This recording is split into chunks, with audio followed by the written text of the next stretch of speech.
Hi, Ian here. Does your team need fundraising or a sponsor? Well, stay tuned and I'll show you how.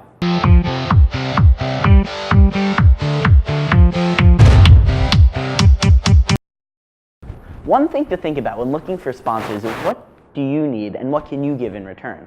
One thing companies always need is a form of advertisement. And what we and many other FTC teams do is add sponsors' logos on the back of the t-shirts we wear in competitions. This way the organization gets something in return. But it doesn't have to stop there. You can put a sticker of their logo on your robot, pit, or even on the trolley that you take your robot back and forth to. But before we do all this, we need to get the prospective sponsor to become a sponsor. When you know what you need, company sponsorships are great because you can contact the company that manufactures the equipment or sells the equipment rather than asking for money and buying it. It costs less money for both you and the company too. I personally think that this may not be the most guaranteed method of fundraising, but when it does work out, it works out great.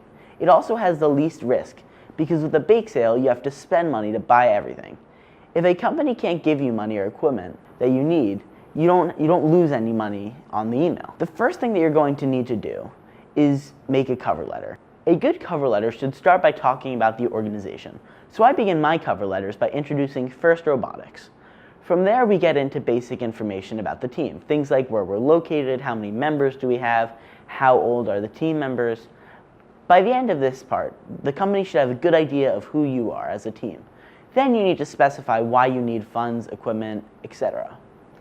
and what specifically it will be used for. And remember, you can make a template for your cover letter and fill it out with specific information about the company later, before you send it. You don't necessarily need a company to help raise funds. In addition to traditional forms of fundraising such as bake sales, car washes, or lemonade stands, First will supply you with light bulbs at the cost of manufacturing, which you can then sell for the price that a store would sell them for. All these forms of fundraising really help offset the cost of starting or continuing a team. With the advent of fundraising websites, a lot of teams have been able to fundraise costs of part of the season or even a whole season or more by asking for money from strangers.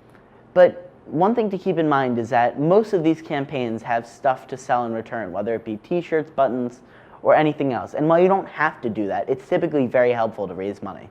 Now for some quick things to remember. Always think about what does your team need and how much risk you're willing to take. Does your team have funds to spend to make more money? If you keep these things in mind, you are sure to be successful in fundraising.